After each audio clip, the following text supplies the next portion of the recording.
They told me my flood wall was ugly, said it was dragging down property values, and the Homeowners Association gave me 30 days to tear it out or face legal action.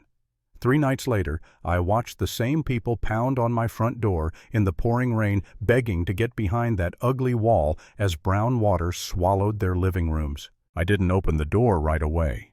Not because I'm cruel, but because my hands were shaking from anger, from disbelief, and from this horrible thought that maybe I'd been right the whole time.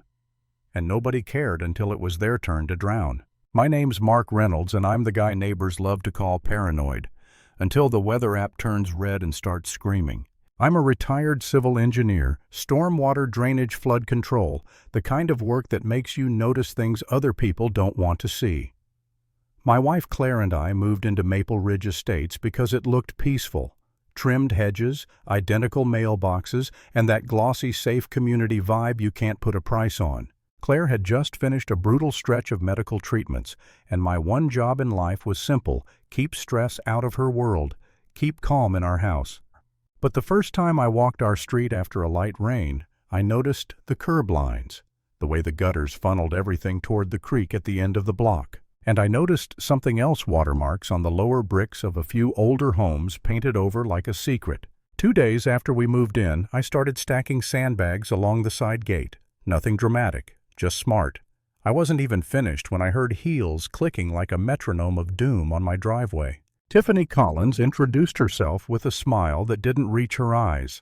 "Welcome to Maple Ridge," she said, then looked past me at the sandbags like they were trash bags full of rats. "I'm the president of the Homeowners Association." She didn't ask how Claire was doing, didn't ask where we'd moved from, didn't do the normal human thing. She said, "Those can't stay. They look temporary." I laughed once, kind of out of reflex. That's the point. Temporary protection. Tiffany tilted her head.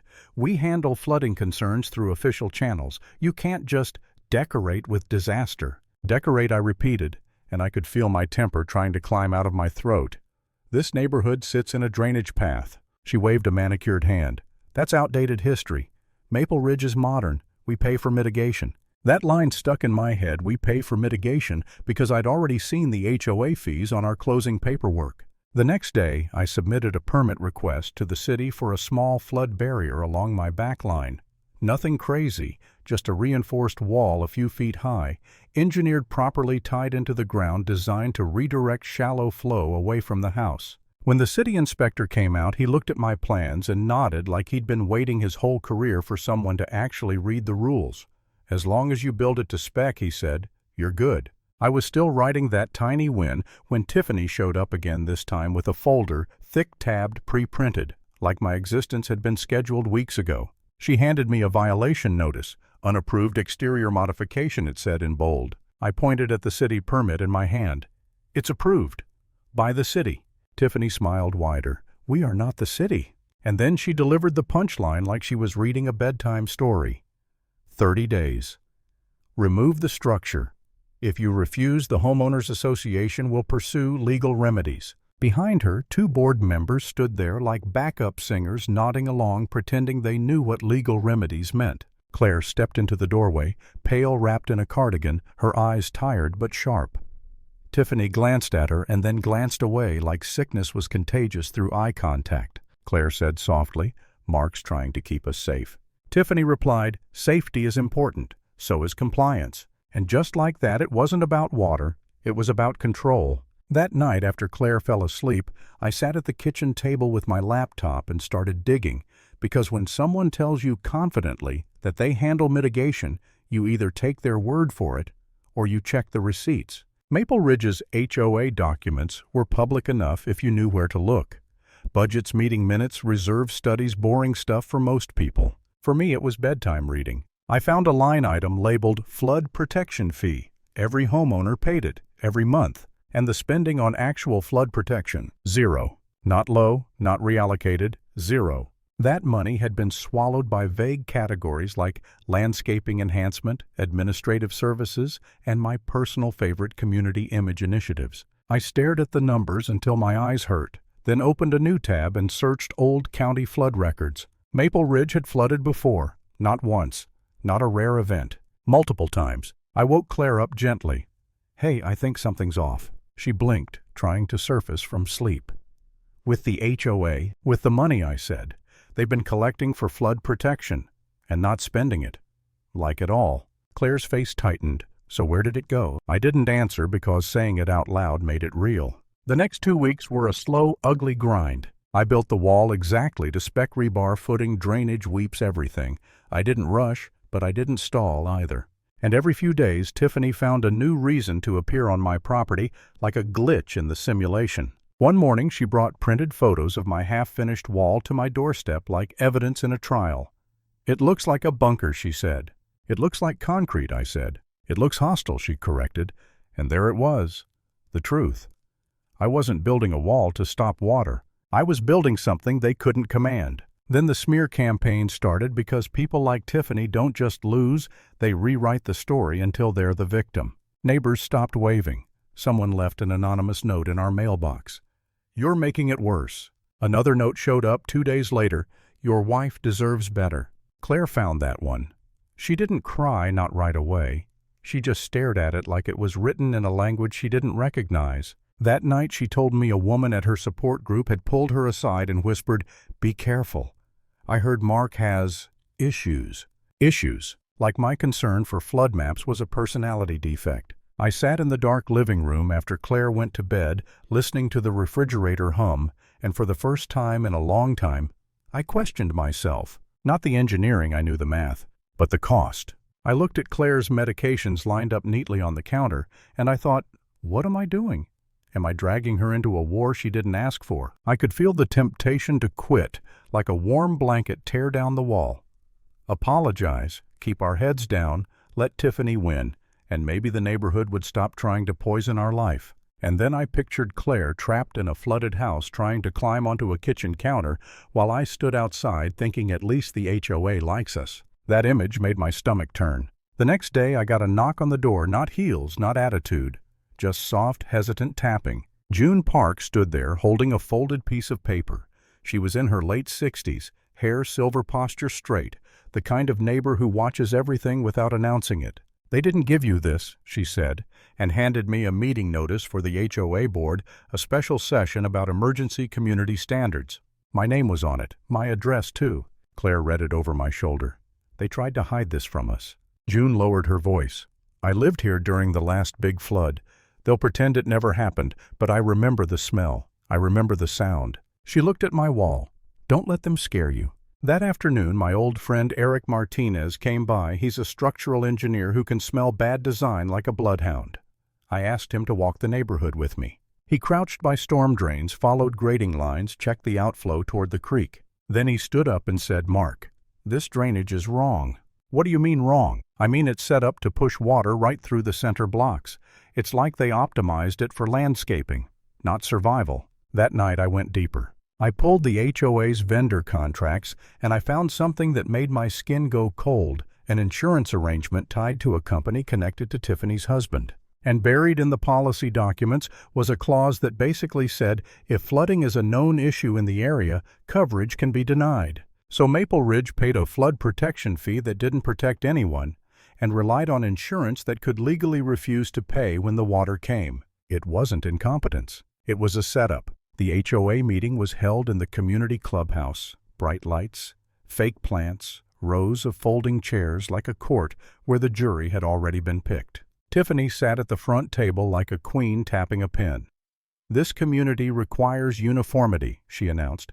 "Mr. Reynolds has constructed a structure that is visually disruptive."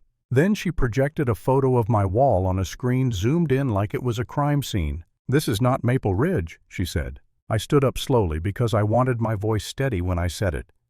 "Before you vote, I told the room you deserve to know what you've been paying for." Tiffany's smile tightened. "This is not the time for..." It's exactly the time I cut in. I connected my laptop and I put the HOA budget up on the screen. The flood fee, the monthly collections, and the spending. Zero. I heard gasps, real ones, not polite ones. Then I showed the county flood records, the dates, the levels, the pictures from years ago. June sat in the second row and nodded like an anchor. And finally, I brought up the insurance clause. A man in the back stood up. "Are you saying my claim could get denied if my house floods?" Eric, sitting beside Claire, spoke before I could. That's exactly what it says. Tiffany rose so fast her chair scraped the floor. "This is misinformation," she snapped. "You're trying to scare people." I looked right at her. "No, Tiffany. I'm trying to keep them alive." Her face twitched a tiny crack, and I knew I'd hit something real. 3 days later, the forecast turned ugly. The kind of ugly you don't ignore if you've ever watched water take a house apart piece by piece. The city sent out alerts. The creek level rose. Rain hammered the roof like it was angry. I finished my last reinforcement at dusk. Checked the seals, checked the drains, checked everything twice. Claire stood at the window, arms wrapped around herself. "Do you think it's coming?" I didn't sugarcoat it. "Yeah, I think it's coming." By midnight, you could hear the neighborhood change, not voices, not cars. The sound of rushing water where water wasn't supposed to be. I stepped outside with a flashlight and the beam caught swirling runoff moving faster than it should. Leaves and trash spun like little warnings. Then I heard yelling. Not HOA yelling, real panic. A shout from 2 houses down. "It's in the garage." Another, "The back door won't open." I grabbed my phone, my emergency bag, and the inflatable raft I kept in the shed. Yes, I'm that guy. The one Tiffany would call dramatic until you need him. The wall held. Water pushed against it, climbed, slapped, tested, but it didn't breach. And that's when the pounding started on my front door. Hard, desperate. I opened it a crack, and Tiffany Collins was standing there in soaked clothes, hair plastered to her face, mascara streaking like ink. 2 board members hovered behind her, shaking. Tiffany's voice broke. "Mark, please. Our house, it's filling up. We need to get behind your wall." For a second I just stared. Because 3 days ago she wanted to sue me into the ground for building it. Now she wanted to hide behind it. I could have said no. I could have slammed the door and let karma do its thing. Instead I took a breath I didn't feel like taking. "Get people," I told her. "Not paperwork. People." She blinked like she didn't understand the language. "And Tiffany," I added low and sharp, "if you're going to survive this, you're going to stop lying. Tell them the insurance clause. Tell them now." Her jaw clenched. "This isn't the time." I stepped outside into the rain. This is the only time. I didn't wait for her approval. I went house to house with Eric and 2 neighbors who could still move, knocking, shouting, pulling people through waist-high water, getting them onto the raft, bringing them back behind the wall where the ground stayed just high and dry enough to breathe. Claire stayed near the entry phone in hand, recording everything times faces the waterline creeping up the street like a living thing. Around 3 a.m., emergency crews arrived, lights flashing through the rain. People cried, coughed, shivered. And right there under those flashing lights, a man screamed at Tiffany. "You told us this couldn't happen." Tiffany tried to speak, but her voice drowned under the chaos and under something else, the sound of consequences showing up on schedule. When the storm finally eased near sunrise, the damage wasn't just waterlogged drywall. It was truth soaked all the way through. Insurance adjusters started showing up, and within hours, phones lit up across the neighborhood with the same message: claim denied. Pre-existing flood risk.